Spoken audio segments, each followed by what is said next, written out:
주요 뉴스입니다. 헌법재판소 탄핵 심판에 직접 출석한 윤석열 대통령이 계엄 포고령을 집행할 의사가 없었다며 탄핵 사유를 모두 부인했습니다. 비상계엄 당시 국회의원을 끌어내라고 하지 않았고 비상입법기구 설치도 지시하지 않았다고 주장했습니다. 헌재 변론을 마친 윤석열 대통령이 병원에 들러 진료를 받은 뒤 서울구치소로 복귀하면서 공수처의 강제구인 시도가 또 무산됐습니다. 공수처는 이르면 오늘 강제구인 또는 현장 대면 조사를 시도할 걸로 전망됩니다. 트럼프 미국 대통령이 취임 첫날 북한을 핵 보유국이라고 부르며 김정은이 나의 귀환을 반길 것이라고 밝혔습니다. 시진핑 중국 국가주석과 푸틴 러시아 대통령은 트럼프 취임 직후 화상회담을 하고 밀착을 과시했습니다. 튀르키예의 한 스키 리조트 호텔에서 불이 나 최소 66명이 숨지고 51명이 다쳤습니다. 튀르키예 정부는 국가 애도의 날을 선포하고 화재 원인 조사에 나섰습니다. 시청자 여러분 안녕하십니까? 윤석열 대통령이 비상계엄 사태 이후 처음으로 공개석상에 모습을 드러냈습니다. 헌법재판소 탄핵 심판에 직접 출석했는데 이 계엄 이후 대국민 담화 영상을 공개한 적은 있지만 이 공개석상에 나선 건 이번이 처음입니다. 또 탄핵 법정에 나온 것도 역대 대통령 중 윤석열 대통령이 처음이었는데요. 윤석열 대통령은 모든 의혹을 전면 부인하며 비상계엄은 대통령으로서 결정한 고도의 통치 행위라고 강조했습니다.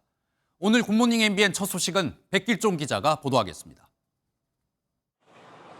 어제 오후 1시 10분쯤 헌법재판소에 대통령 경호처 차량과 법무부 호송 차량이 모습을 드러냅니다. 서울구치소를 출발한 윤석열 대통령 호송 차량이 24분 만에 헌법재판소 지하주차장으로 들어갑니다. 윤석열 대통령이 헌재의 탄핵 심판 3차 변론만에 직접 출석했습니다. 현직 대통령으로서 탄핵 심판에 출석한 건 윤 대통령이 처음입니다. 윤 대통령은 어제도 포토라인에 서진 않았지만 법정에 들어가선 직접 발언을 통해 국회 봉쇄나 정치인 체포 지시 등 모든 의혹을 전면 부인했습니다.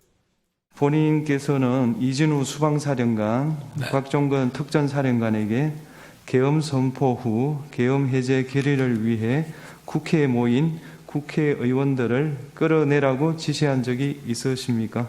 없습니다.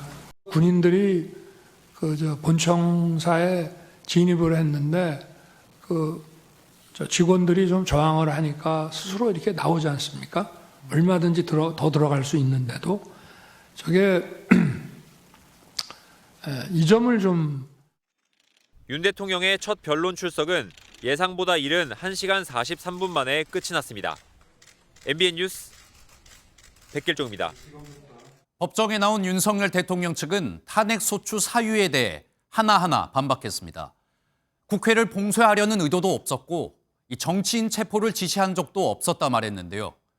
이 계엄령 포고에 대해서도 이 계엄의 형식을 갖추기 위한 것이었지 실제로 실행할 의사는 없었다고 밝혔습니다. 이어서 현지호 기자입니다.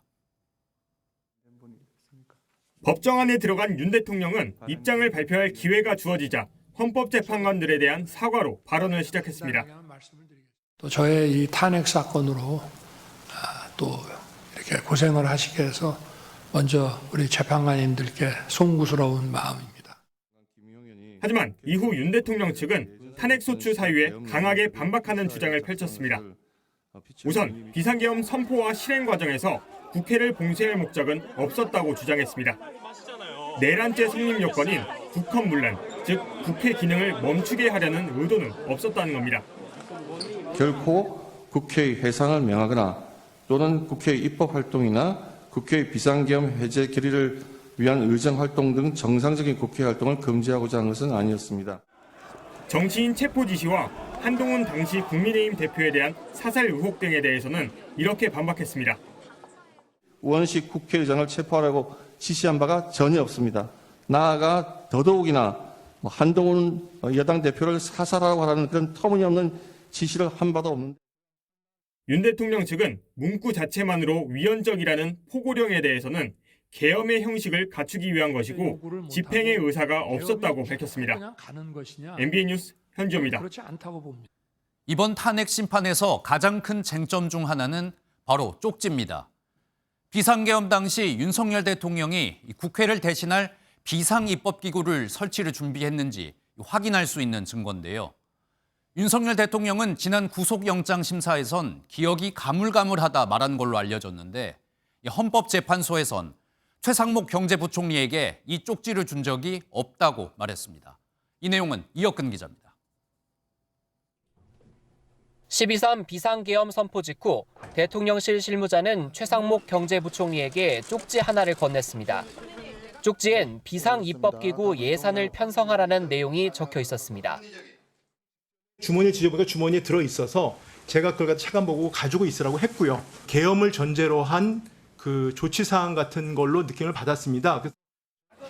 비상입법기구의 설립 의도가 국회를 대체하는 입법기관이라고 해석하면 내란죄의 중요한 성립 요건이 될 수 있습니다. 윤 대통령은 쪽지 자체를 준 적이 없다고 직접 선을 그었습니다.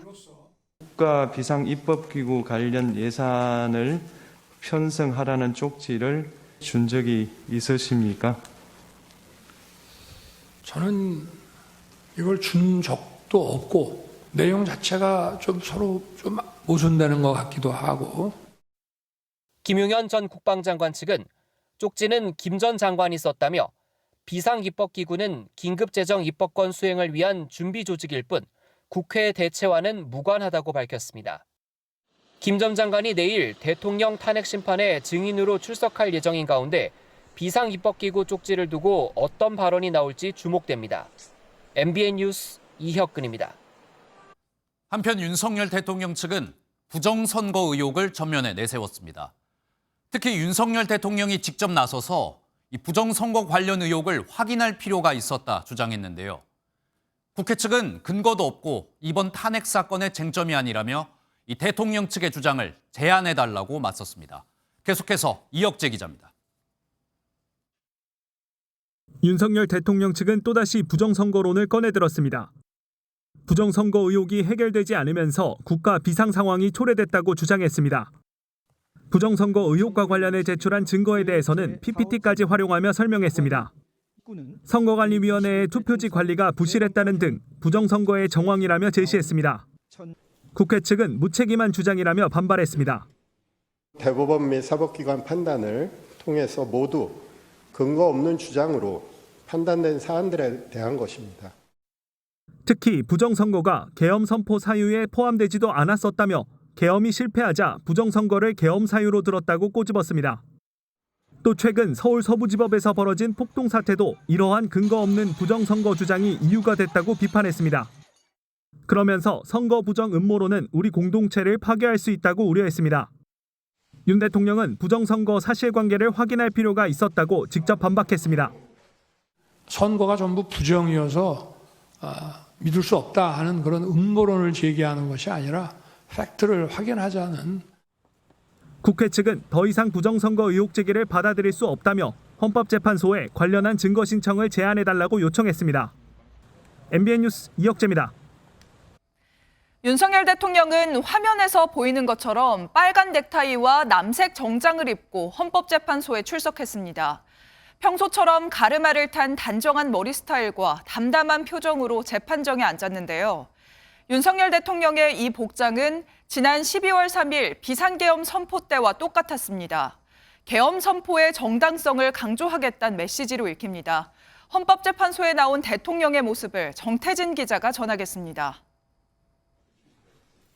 윤 대통령이 빨간 넥타이에 남색 정장 차림으로 탄핵 심판 재판정에 들어섭니다.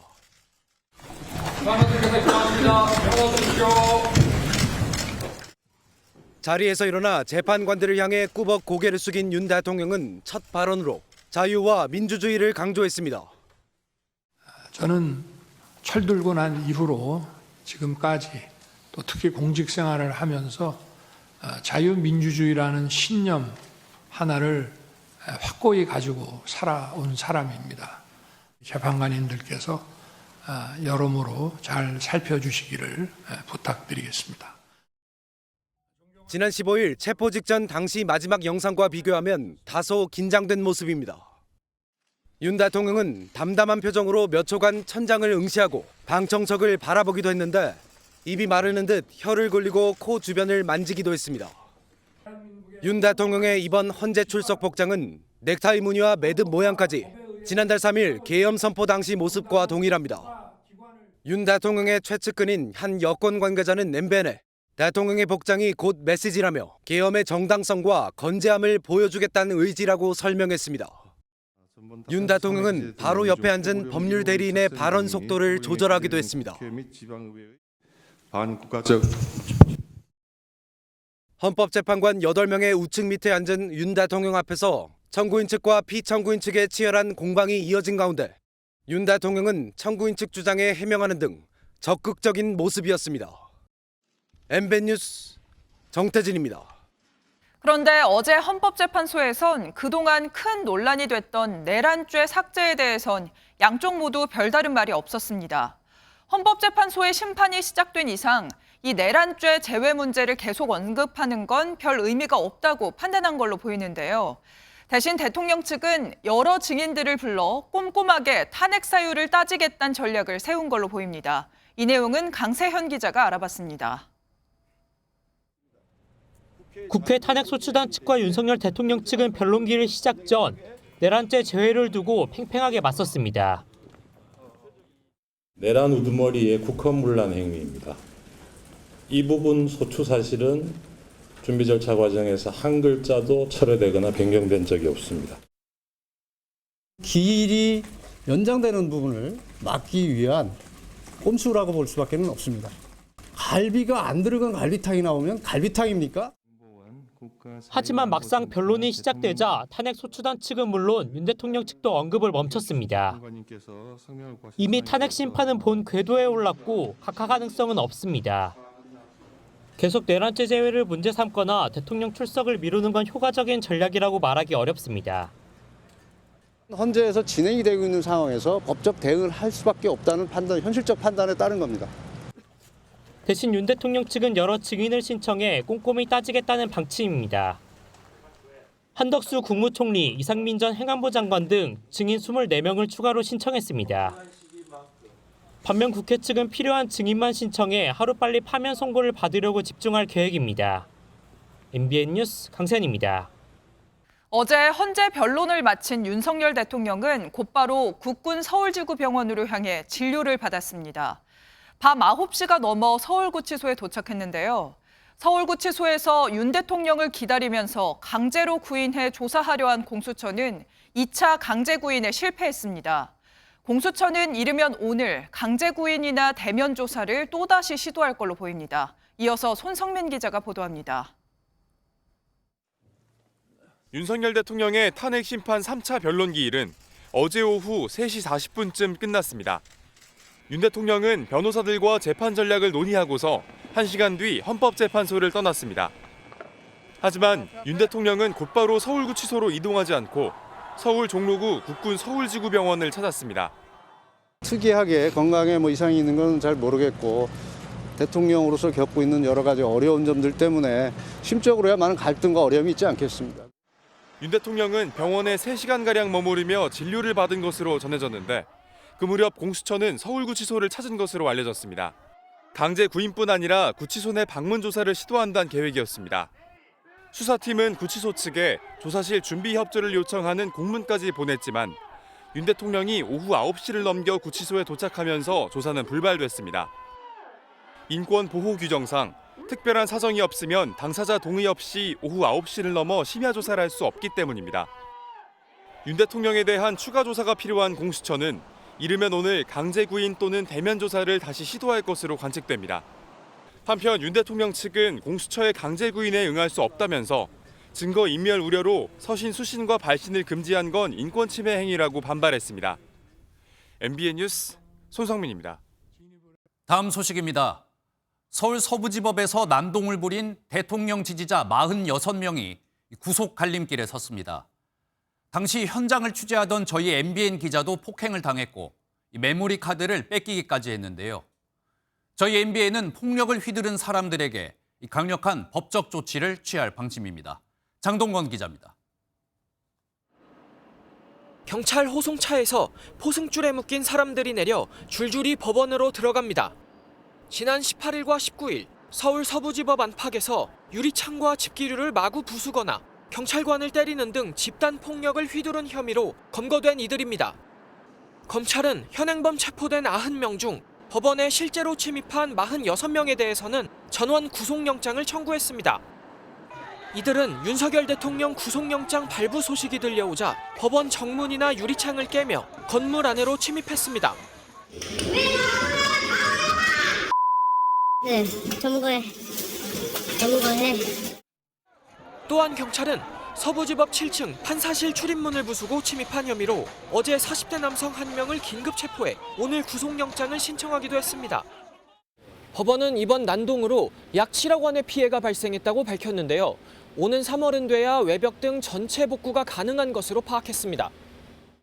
난동 사태 당시 법원 밖에 있던 윤 대통령 지지자 중 일부는 MBN 영상 취재 기자에게 촬영 장비에 메모리 카드를 내놓으라며 폭행하기도 했습니다. 맞고 내놓을래 아니면 카메라 장비 부서질래 이렇게 협박을 하는 겁니다. 팔도 때리고 등도 때리고 허리도 때리고 이렇게. 오디오 기사 역시 촬영 장비를 지키려다 얼굴에 열상을 입는 등 각각 전치 3주와 2주의 상해 진단을 받았습니다. MBN은 취재진을 상대로 폭력을 휘두른 이들에 대한 강력한 법적 대응을 할 방침입니다. MBN 뉴스 장동건입니다. 오늘 하루 중요한 일정을 소개해드리는 굿모닝 오늘입니다. 어떤 일정이 있는지 함께 살펴보겠습니다. 12.3 비상계엄 사태의 진상규명을 위한 국회 국정조사 특별위원회가 오늘 오전 10시 첫 번째 청문회를 개최합니다. 특위는 윤석열 대통령과 한덕수 국무총리, 최상목 권한대행 등 76명을 1차 청문회 증인으로 채택했지만 출석 여부는 확정되지 않았습니다. 북한이 오늘 우리의 국회에 해당하는 최고인민회의를 개최합니다. 트럼프 미국 대통령 취임 직후 열리는 최고인민회의에서 김정은 북한 국무위원장이 어떤 내용의 대미 메시지를 내놓을지 관심이 쏠립니다. 정부가 오늘부터 2주간을 설 명절 비상응급 대응주간으로 지정해 응급의료 공백 최소화에 나섭니다. 설 명절에 문을 여는 의료기관과 약국을 최대로 확보하고 전국 응급실에 1:1 전담관을 지정하는 등 비상진료체계를 유지할 방침입니다. 지금까지 굿모닝 오늘이었습니다. 국제 소식으로 이어갑니다. 4년 만에 백악관으로 돌아온 더 강해진 트럼프 미국 대통령은 취임 첫날부터 폭탄 발언을 쏟아냈습니다. 특히 북한 김정은이 날 반길 것이라며 처음으로 북한을 핵 보유국이라고 말했는데요. 한반도 비핵화 전략과는 완전히 배치되는 발언인데 항상 북한 김정은과의 친분을 과시했던 트럼프 대통령이 이번에도 김정은과 직접 만나려는 의도인지 단순한 립서비스인지 여러 해석이 이어지고 있습니다. 주진희 기자입니다. 첫 업무로 행정명령에 사인하던 트럼프 대통령이 북한 관련 질문에 이렇게 답합니다. Now he is a nuclear power. We get along. I think you'll be happy to see him coming back. 핵보유국을 가리키는 비공식적인 용어로 공식적으로는 뉴클리어 스테이트로 씁니다. 비공식적으로라도 북한을 핵보유국으로 부르지 않으려 했던 역대 미국 정부와는 다르게 과감한 첫마디를 내놓은 겁니다. 미국의 대북 정책의 핵심이었던 완전한 비핵화라고 하는 목표는 그것을 단기적인 목표로 삼아서 협상을 하지 않는다는 뜻이 되는 거고요. 완전한 비핵화라는 어려운 목표를 당장 이루려고 하지는 않을 테니 일단 대화 테이블로 나오라는 미끼로 읽히는 대목입니다. 실제 주한미군과 영상통화를 하며 트럼프 대통령은 김정은과의 브로맨스를 강조했고 탑다운 만남 가능성을 열어뒀습니다. How's Kim Jong-un doing? How's it doing? You have somebody with pretty bad intentions, I guess. You would say that, although I developed a pretty good relationship with him, but he's a tough cookie. 북한이 응할지가 관건인데 대화에는 나올 것으로 보입니다. 다만 당장 만남이 성사되진 않을 것이라는 분석입니다. 9차 당대 딱 하면서 8차 당대에 계획했던 5개년 경제 계획이나 이런 것들을 성공적으로 했다라는 성과를 인민들한테 팍 보여주기 위해서는 또 당시와는 달리 지금은 북한에게 우방인 러시아가 있고 회담의 실패로 미국에게 기대감이 떨어졌다는 점도 회담의 장애물이 될 전망입니다. MBN 뉴스 주유진입니다. 트럼프 미국 대통령이 취임한 직후 시진핑 중국 국가주석과 푸틴 러시아 대통령이 화상회담을 하고 브로맨스를 과시했습니다. 두 대통령은 자국의 전쟁 기념일 행사에 서로를 초대하기도 했습니다. 이어서 김태희 기자의 보도입니다. 푸틴 러시아 대통령이 친애하는 친구라며 시진핑 중국 국가주석에게 손을 흔듭니다. С уверенностью можно сказать, что внешнеполитическая связь, совместная работа России и Китая объективно играет важную стабилизирующую роль в международных делах. 트럼프 취임 직후 두 정상은 90분간 화상으로 만나 우호 관계를 재확인했습니다. 양국은 새로 취임한 미국 트럼프 대통령을 의식한 듯 양국 관계를 발전시켜야 한다고 입을 모았습니다. 中俄关系登高望远，以中俄关系的稳定性和坚韧性应对外部环境的不确定性。 이 자리에서 양국은 5월 9일 러시아 전승절과 9월 3일 중국의 항일 승전일 등 전쟁 기념행사에 서로를 초대했습니다. 두 정상은 새로운 미국 정부와 우크라이나 전쟁, 중러 간의 가스관 사업 등 경제 협력에 대해서도 논의했습니다. 러시아 크렘린궁은 이번 회담은 지난해 12월 조율된 것이라 트럼프 대통령 취임을 염두에 둔 건 아니라고 선을 그었습니다. 중러가 밀착을 과시하는 가운데 트럼프 미국 대통령은 취임 100일 안에 시진핑 주석을 만날 의사를 내비쳤고 푸틴 대통령과도 회담 의지를 드러냈습니다. MBN 뉴스 김태희입니다. 우크라이나가 생포한 북한군 신문 영상을 추가로 공개했습니다. 북한군은 참전하는 순간까지 우크라이나군을 상대로 싸우는지 몰랐고 심지어 어머니도 파병된 사실을 모른다고 진술했습니다. 이한나 기자입니다. 침상 위에 힘없는 표정으로 누워있는 한 남성. 우크라이나군이 생포했다고 밝힌 20살 북한군입니다. 젤렌스키 대통령이 북한군 신문 영상을 추가 공개했는데 영상 속 북한군은 소속 부대와 입대 경위 등에 자세히 답했습니다. 저 자극이 되는 일주일입니다. 저 속에서는 학교를 전화하면 들린다는 걸 들어가는 것이요. 17살에 입대했다고 밝힌 북한군은 어머니가 자신이 러시아에 파병된 사실까지는 알지 못한다고 답했습니다. 파병 경로에 대해선 100명 정도가 북한에서 선박과 열차를 타고 이동했다면서 정작 러시아에 도착한 순간까지 누구와 싸우는지도 몰랐다고 털어놨습니다. 실제 전쟁할 때까지도 우리가 맞춰야 게 우크라이나 사람인지도 모르겠습니다.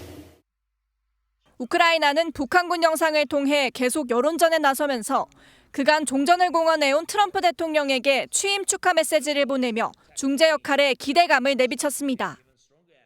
트럼프 대통령은 푸틴 러시아 대통령을 만날 것이라며 우크라이나 전쟁을 최대한 빨리 종식시키겠다고 말했습니다. Well, we're going to try and get it done as quickly as possible. Zelensky wants to make a deal. I would hope he wants to make a deal.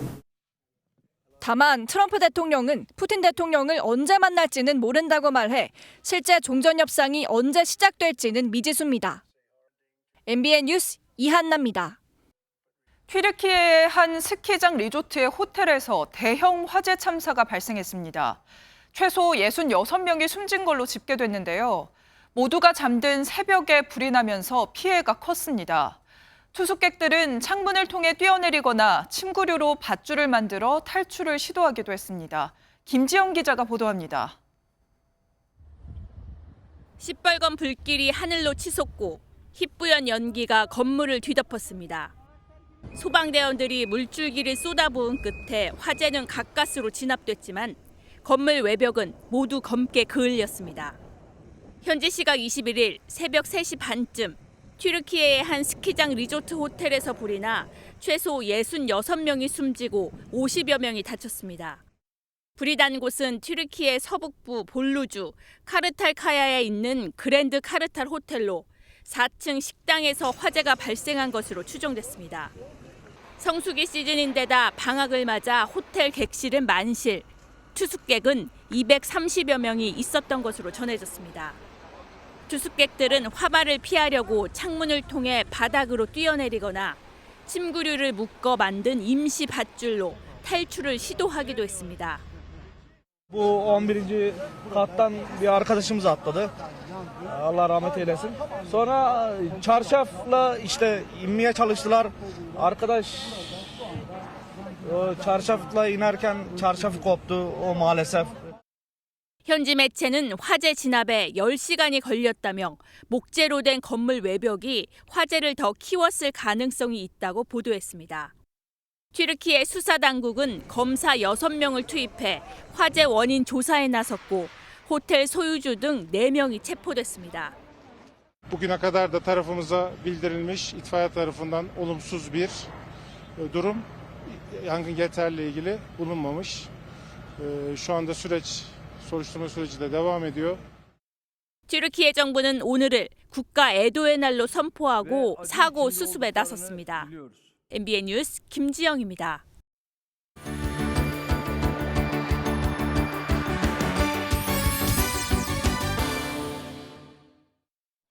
굿모닝월드입니다. 현지 시각 20일 미국 트럼프 대통령이 공식 취임했습니다. 세계 곳곳에서 취임식 소식을 듣고 축하해줬는데요. 축하의 물결을 화면으로 함께 만나보시죠. 트럼프 대통령 조상의 고향인 독일에 있는 한 빵집에선 트럼프 취임 축하의 의미로 트럼프 페이스트리를 만들었다는데요. 트럼프 대통령의 할아버지는 독일에서 살다가 미국으로 이주했다고 하죠. 실제 이 제빵사 가족은 트럼프 대통령과 조상으로 올라가면 원친척이라고 하네요. 인도로 가보실까요? 인도의 한 해변에선 모래 예술가가 트럼프 대통령에게 예술 작품을 바쳤는데요.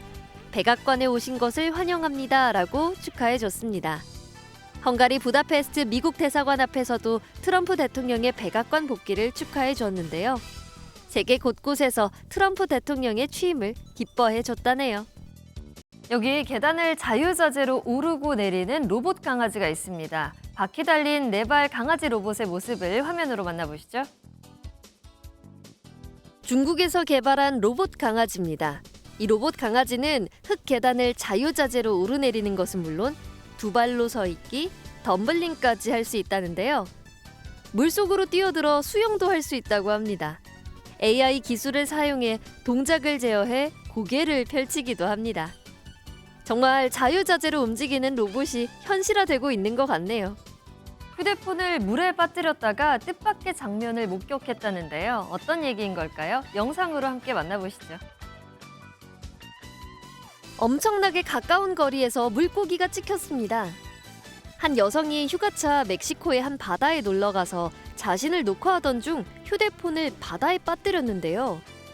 구조대원이 휴대전화를 금세 찾아줘서 휴대폰을 찾을 수 있었는데 이 생생한 수중 풍경 영상이 함께 녹화가 되었다고 합니다. 이 여성은 이 영상을 SNS에 공유했고 무려 5천만 명이 이 영상을 시청했다는데요.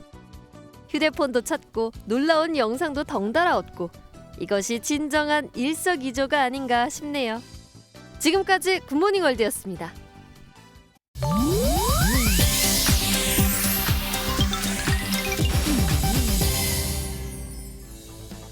인터넷에선 어떤 소식들이 화제일까요? 인터넷 와글와글입니다. 현역 시절 코트의 마법사로 불린 강동희 전 프로농구 감독이 단장을 맡은 농구교실에서 억대 자금을 빼돌려 쓴 혐의로 기소돼 실형이 구형됐습니다.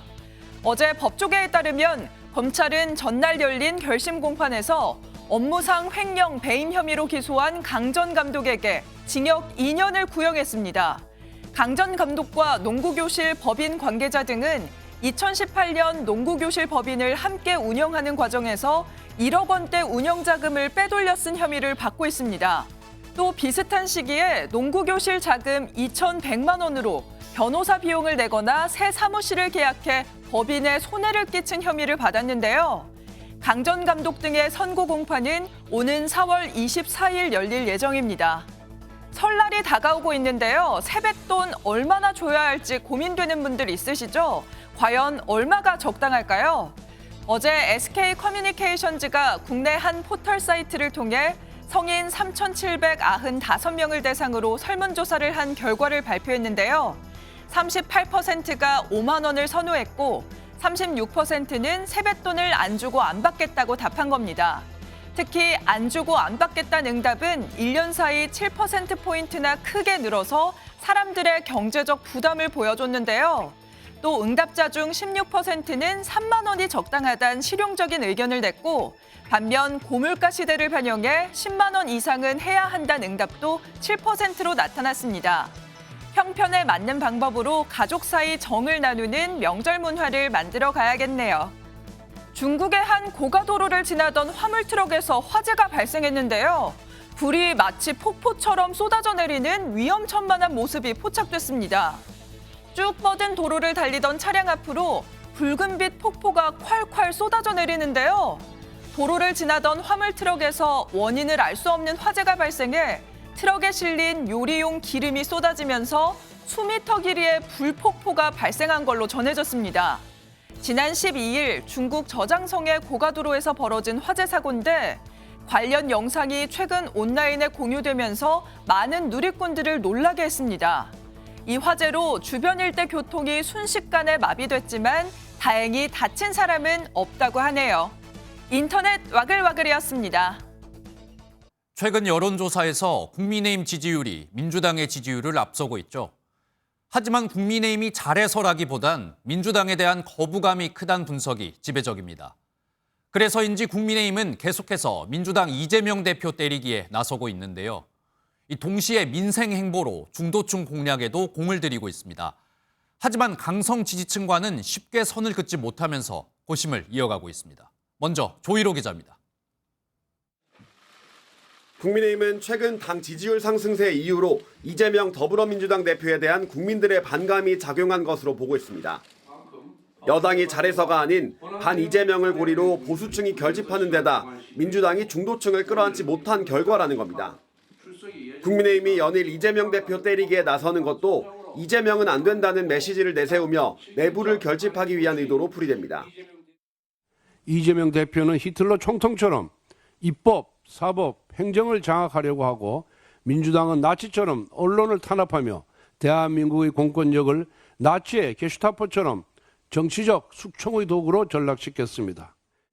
동시에 민생 행보를 통해 민주당이 흡수하지 못하고 있는 중도층 끌어안기에 주력하는 모양새입니다. 경제활력 민생특위를 출범하면서 내수 활성화와 민생경제 안정화 방안에 대해 논의하기 시작한 겁니다.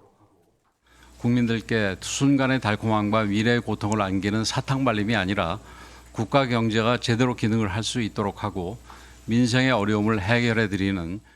다만 현 지지율을 끌어올린 강경 지지층에 대해선 국민의힘이 이러지도 저러지도 못하는 모양새입니다.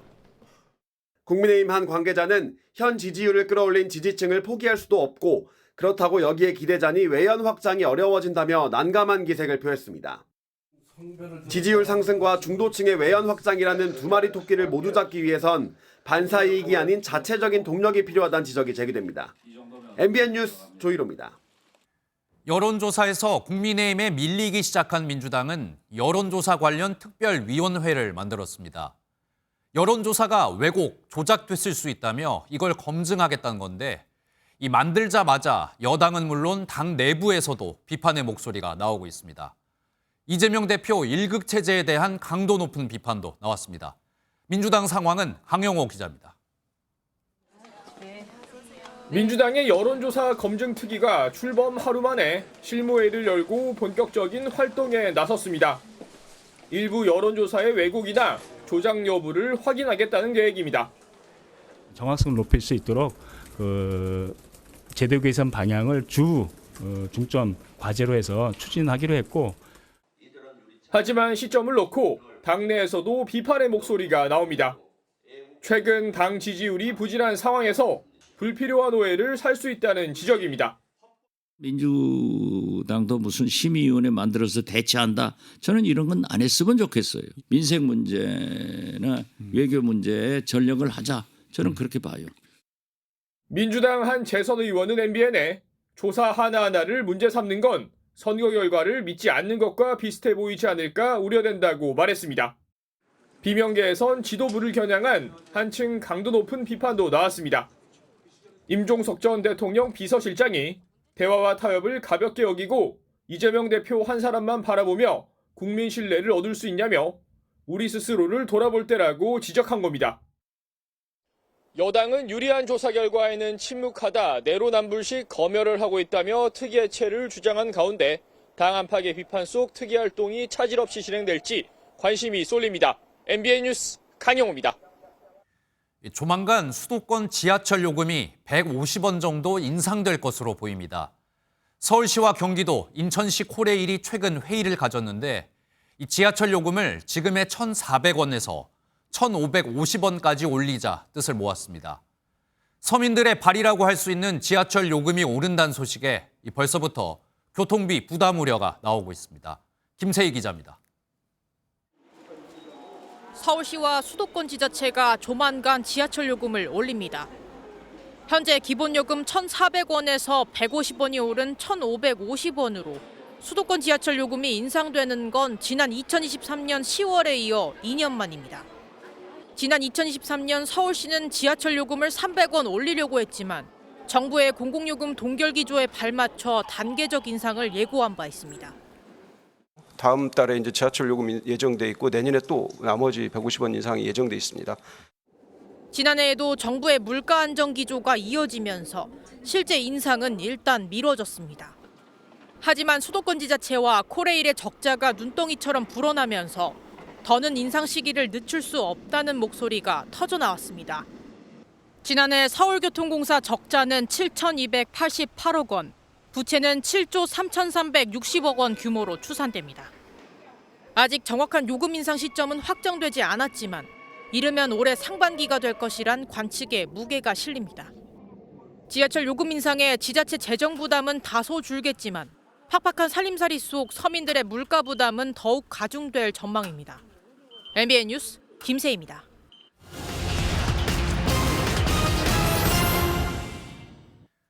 우리나라 주식시장의 저평가 문제를 해소하기 위해서 주가가 낮거나 매출이 안 나오는 이른바 좀비 기업의 퇴출이 빨라집니다. 금융당국은 감사 의견이 2회 연속 미달되면 즉시 상장 폐지하고 이 시가총액 퇴출 기준도 2028년까지 코스피는 500억, 코스닥은 300억 원으로 점차 높이기로 했습니다. 상폐 절차도 축소해서 코스피는 개선 기간을 4년에서 2년으로, 코스닥은 2년에서 1년 6개월로 줄일 예정입니다.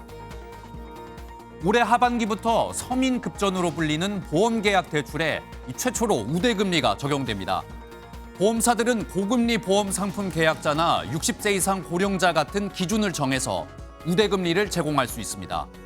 우대금리로 금리가 0.1%포인트 내려가면 보험계약 대출 이용자들은 연간 331억 원이 넘는 이자 감면 효과를 기대할 수 있게 됐습니다. 우리 경제의 허리 역할을 하는 중견기업 절반 이상이 올해 투자 계획이 없는 것으로 조사됐습니다. 지난해 11월과 12월 중견기업 800곳을 대상으로 설문조사를 실시했는데 50.4%가 투자 계획이 없다고 답했습니다. 기업들은 불확실한 시장 상황과 경영 실적 악화 같은 급격한 환경 변화를 가장 큰 원인으로 꼽았습니다. 지금까지 굿모닝 경제였습니다. 짙은 미세먼지가 전국을 뒤덮으면서 수만 번 제대로 쉬기 어려운 날이 이어지고 있습니다. 미세먼지가 우리나라 밖에서 유입되기 때문에 비상 저감 조치가 이뤄지고 있는데도 하늘이 좀처럼 맑아지지 않고 있는데요. 그래도 다행히 토요일부터는 청정한 동풍이 불어오면서 이 지긋지긋한 미세먼지가 거칠 거라고 합니다. 김민수 기자가 보도합니다. 서울 하늘에 검은 태양이 떴습니다. 도심 속 익숙했던 풍경이 잿빛으로 변해 낯선 기분이 듭니다. 평소 강 건너 보이던 능선은 뿌연 먼지에 잠식돼 사라졌고 건물 윤곽만 간신히 보입니다. 지난 20일 전국을 덮은 미세먼지가 하루 종일 기승을 부렸습니다. 올겨울 첫 초미세먼지 주의보가 발령된 서울의 하늘은 시간이 지나도 최악의 대기질을 보이고 있습니다. 이틀 전만 해도 세제곱미터당 평균 32 마이크로그램이었던 서울의 초미세먼지 농도는 어제 16시 기준 98 마이크로그램을 기록했습니다. 오후 1시엔 148 마이크로그램을 기록해 관심 단계 기준인 50마이크로그램의 3배 가까이 치솟기도 했습니다. 올겨울 첫 비상 저감 조치가 시행됐지만 서풍을 타고 이물질이 넘어오고 있는 만큼 근본적인 해결책이 되진 못했습니다. 산 정상 같은 데 올라와서 숨을 거칠게 몰아쉬다 보면은 그때 좀 목이 특히 칼칼한 게 많이 느껴지는 것 같아요. 수도권을 비롯해 충남에 발령됐던 초미세먼지 위기경보 관심 단계는 하루 만인 어제 강원 영서와 충북, 세종, 전북, 광주까지 확대됐습니다. 전국을 집어삼킨 미세먼지는 이번 주말쯤 가서야 거칠 것으로 보입니다. 이번 고농도 미세먼지는 대기 정체로 지속되다가 25일부터 청정한 동풍의 영향으로 정권역이 해소될 전망입니다. 동풍이 머금은 물기가 눈비가 돼서 내린 덕분에 계속되는 건조특보로 메말랐던 동해안 일대를 해갈하는 데 도움이 될 전망입니다. MBN 뉴스 김민수입니다. 오늘도 나오실 때 보건용 마스크 꼭 챙기셔야겠습니다. 대기가 정체되며 사흘째 미세먼지 공습이 이어지고 있는데요. 지금도 대부분 지역에 초미세먼지 주의보가 발효 중인 가운데 서울과 경기, 충북은 초미세먼지 농도 매우 나쁨 수준까지 올라와 있습니다. 차츰 국외 미세먼지가 추가로 유입되겠고요. 오전까지 중부지방을 중심으로 먼지 농도 매우 나쁨 수준까지 치솟겠습니다. 또 고농도 미세먼지 비상 저감 조치는 수도권과 충남뿐만 아니라 그 밖에 중부와 광주, 전북으로도 확대됐습니다. 오늘 아침도 수도권과 서해안을 중심으로 안개까지 뒤엉켜 시야가 더욱 불편합니다. 이들 지역은 오전까지 가시거리 200m 미만의 짙은 안개가 끼는 곳이 있겠고요. 동해안 지역은 건조주의보가 이어지겠습니다. 오늘도 큰 추위는 없습니다. 현재 서울의 기온 3.4도, 대전과 광주는 영하 0.7도로 어제 아침보다 높습니다. 낮 기온은 서울과 춘천 7도, 광주 10도, 대구와 부산은 12도까지 올라 평년 기온을 5도가량 웃돌겠습니다. 내일도 대부분 지역의 공기가 탁하겠고요. 모레 밤부터 글피 사이 동해안에는 비나 눈이 내리겠습니다. 날씨였습니다. 수요일 아침 굿모닝 MBN 마치겠습니다. 저희는 내일 아침 7시에 다시 찾아뵙겠습니다. 오늘도 좋은 하루 보내세요. 고맙습니다.